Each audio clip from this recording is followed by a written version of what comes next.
पाक सल्लल्लाहु अलैहि वसल्लम तो वध के वड्डा दीन तो अज नहीं किसी को लभ जाना। ये तो नहीं हो सकता भी इमरान खान वज़ीर आज़म भाईए तो इनू कोई नवीं गाइडलाइन मिल गई, ज़्यादा तो ज़्यादा उन्होंने कापी करेगा और मैक्सिमम चीज़ां उन्होंने वर्गियां करेगा। यही अज का दौर तो बंदा दावा करने वाला कर सकता है ना। लेकिन जो कापी करनी है तो पहला ओरिजिनल नूं तो वेख ले, समझ ले, जिदी नकल मारनी है, जिदी कापी करनी है, जिदी ट्रू कापी बनानी है, वो असल नूं तो पहला वेख लो। वो असल जिहड़ी मदीने दी रियासत सी उहदे चों कदी मुल्की कवानीन दी जुल्म और उन्हां दी 2 नंबरी और बेईमानी दी बुनियाद ते किसी गैर मुस्लिम नूं अपना घर बार छड्ड के हिजरत करने की कदी जरूरत नहीं पेश आई। यहूदियों के बाग, उन्होंने कुएं, उन्होंने कारोबार, उन्होंने तिजारत, किसी चीज़ नूं मुसलमानों वालों कोई थ्रैट नहीं सी। आखिर उत्थे भी कोई मंडियां, कोई बाजार, कोई सिस्टम है सी ना।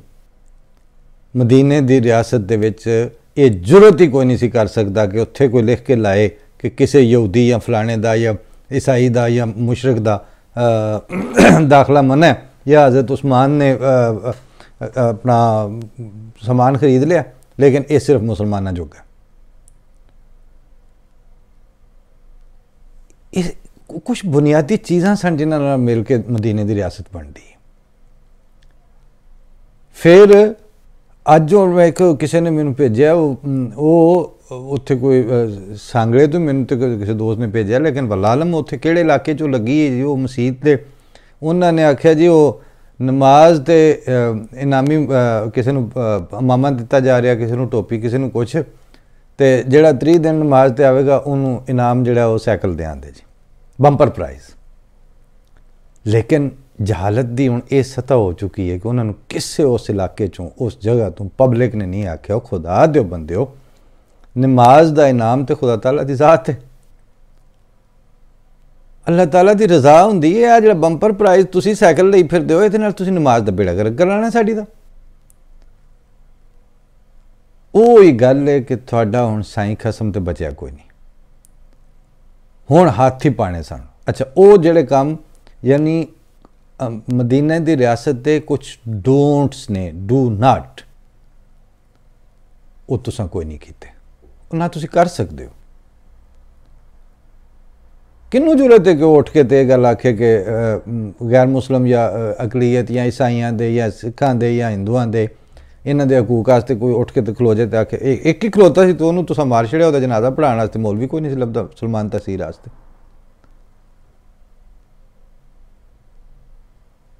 वो तुसी काम नहीं कर सके क्योंकि जिहड़े मदीना की रियासत बनाने वास्ते डोंट सन, डू नॉट्स, वो तुसी नहीं कर सके। हुण तुसी अगला रौला पा, हुण जी असीं चाइना बनाने लगे। ये एक अलहदा सवाल है कि तुसी चाइना क्यों बनाने लगे हो, तुसी बनाने लगे हो या तुहानू बनन अगे ही लग्या, हुण तुसी सिर्फ अनाउंस करन लगे हो। इस इशू ते मैं अगले आईना प्रोग्राम में होवे दी गल तफसील ना। सरे दसते हुए कि वो चाइना दे भी जिहड़ा हुण तुसी नवीं चूसनी देन लगे हो, उहदे वास्ते कुछ डूज ने। अगर चाइना का निज़ाम बनाना फिर की करना पैना तुहानू, वो तुहाडे कोल कोई नहीं होना। बेईमानां दा टोला इकट्ठा होया है, वो त्रीजे लगे सन, वो मार्च हो के तो मतलब पता नहीं मूवमेंट चलन लगी सी, मूवमेंट अद्धे च मतलब उन्होंने ठूठे ते डंगोरी कढ़ मारी उन्हें बिलावल ने। हुण वो दूजिਆਂ ਨੂੰ ਇਹ समझ नहीं आती कि हुण असीं इत्थे हसीए कि इत्थे बैग रोवीए। हुण फजल रहमान दी प्रैस कानफ्रेंसां पियां होंदियां ने, वो चित्राली टोपी च सुरखाब दा पर टोंग के तो मरीम नवाज वज़ीर आज़म बनी फिरदी है अपने ख्याल च। लेकिन बदहाली अल वधदे जा रहे हो। इस बदहाली अल वधदियां पिया सानू दरिया दे पानी वो मैली ते झग जिहड़ी है ना पानी जिन्ने कांग दे विच जिहड़ी कांग दा पेशखैमा है वो दिसन लग पई है। हफ्ता हो गया खाकसार मुख्तलिफ प्रोग्रामां मुख्तलिफ गुफ्तगूआं ये गुजारिश करी जा रहा कि असीं ते उस झग नूं वेख के अपने डंगर जिया जन्नत जिन्ने सांभे जांदे ने जरूर सांभांदे। जिहड़ी तुहाडे नाल गल करी दी वो यही है कि कांग आने वाली है, इस कांग तो पहला पहला जिन्हें जिदे को कोई अपना सिरबंद सांबा हुंदा है वो जरूर करो। बाकी जिन्हों ने मतलब को जाके पुछ लो कि मजनू के मापियां तो जड़ियाँ खटियां उस खवाइया ने, इन्हों ने अज तक कोई अगे काम करके भी दसिया इन्होंने तुहानूं? एक यानी ਜਿਹੜੇ सचमुच ਦੇ ਹੁੰਦੇ ਨੇ ਮੁਲਕ ਚਲਾਉਣ ਵਾਲੇ ਔਰ ਸਟੇਟਸਮੈਨਸ਼ਿਪ ਜਿਨ੍ਹਾਂ 'ਚ ਹੁੰਦੀ, ਔਰ ਰਿਆਸਤਾਂ ਜਿਨ੍ਹਾਂ ਨੂੰ ਕੰਟਰੋਲ ਕਰਨੀਆਂ ਆਉਂਦੀਆਂ ਨੇ, ਉਹ ਇੰਜ ਨਹੀਂ ਹੁੰਦਾ ਕਿ ਉਹਨਾਂ ਦੇ ਕੋਲ ਇਸ ਤਰ੍ਹਾਂ ਦੇ ਬਿਆਨਾਤ ਹੁੰਦੇ ਰਹਿਣ ਕਿ ਜੀ ਇਹ ਬੰਦਾ ਜਿਹੜਾ ਸੀ ਤੇ ਅਸਾਂ ਤਸੱਲੀ ਕਰ ਲਈਏ ਇਹ ਕਾਦੀਆਨੀ ਕੋਈ ਨਹੀਂ ਸੀ। ਜ਼ੁਲਮ ਖੁਦਾ ਦਾ ਕੋਈ मतलब है कि नतीजा की पे निकलता कि अच्छा ਇਹਦਾ मतलब है कि ਉਹਦੀ नमाज जनाजा हलाल करदियां अहमदियां दी जिंदगी आराम कर दिओ। हुण तुहाडे मूँह ये गल सुन के भी अहमदी तुहाडा मूँह वेखण ते फिर गल शलत कोई ना होई।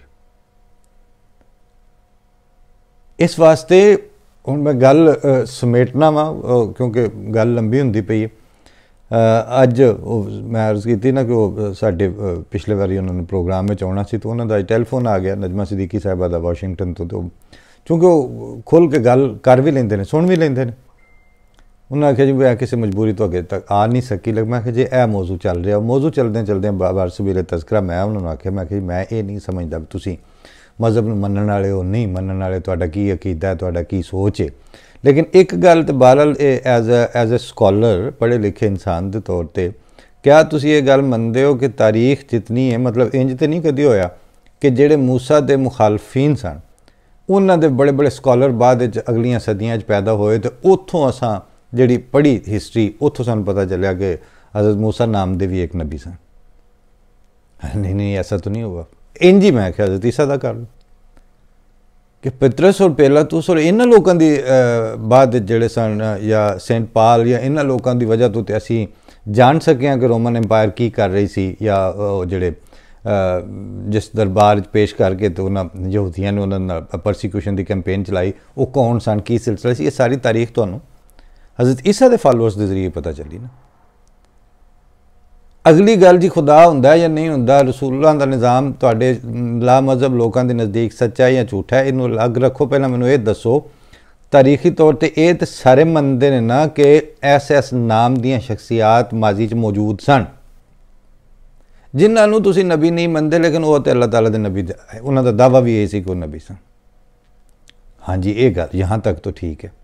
मैं कहा जी ये यहाँ तक ठीक है तो अगला सवाल मेरा फिर ये वे कि वो जिस वेले उन्हां दा दौर सी उस वेले उन्हां दे उत्ते जिस वेले हमले होए ने उन्हां दे स्क्रू टाइट किए गए ने, उन्होंने मारिया गया, उन्होंने जलील करने वास्ते कोशिशां कीतियां गईयां ने, उन्हां दे जीना जिंदगी दे वसाइल हर चीज़ बंद की गई।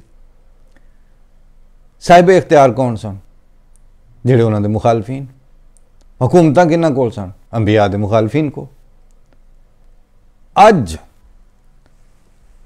एक मिनट वास्ते तुसीं मिर्ज़ा गुलाम अहमद कादियानी साहब जिहड़े दावादार ने इस जमाने उन्होंने छड्ड दिओ तो उन्होंने पिछे वाले जिन्हां दी सारियां दी तारीख है उन्हां च एक दफ़ा भी ये वाक़या होया कि जिहड़े अंबिया नबूवत दा ते खुदा ताला दे वल्लों भेजे जाण दा दावा रखण वाले होण उन्हां दे मुखालफीन कोल सारियां ताकतां है सन, उन्हां सारियां ताकतां इस्तेमाल कीतियां, हर तरह के हरबे जायज़ नाजायज़ सारे इस्तेमाल किए।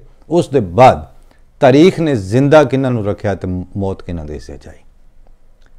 मिलिया मेट कौन होए तारीखी तौर पर और हिस्टरी ने प्रिजर्व किन्हां नूं कीता? वही बंदे ना जिन्हां दा दावा सी कि सानूं खुदा ने भेजा और मनण वालियां ने भी इस गल ते मन्निया सी उन्हां नूं, होर उन्हां नूं कोई लड्डू नहीं सन वंडे उन्हां वास्ते।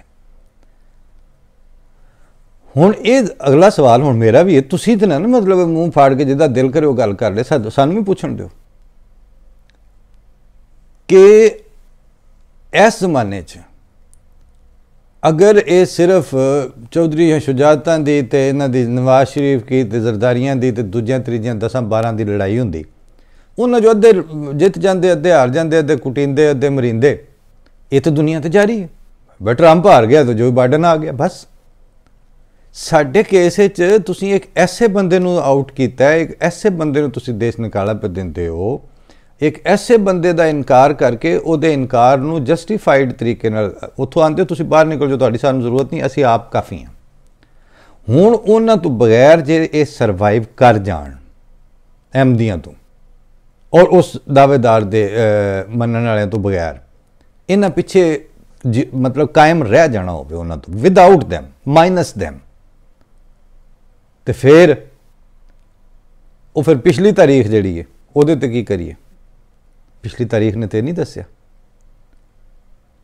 तो जे तुहानूं एडा ही शौक है, तो मैंने तो गल फिर चूँकि तुर्की सवाल जवाब हो रहा सी, मैं आख्या जी इन्हां दे मूँह एडे ही सोहणे ने भी अल्लाह ताला इन्हां दीयां शक्लां वेख के ते पिछली सारी अंबिया दी तारीख झुठला देवे अपनी, जिहड़ी कुरान च डॉक्यूमेंटेड है। इस वास्ते हुण इन्हां नूं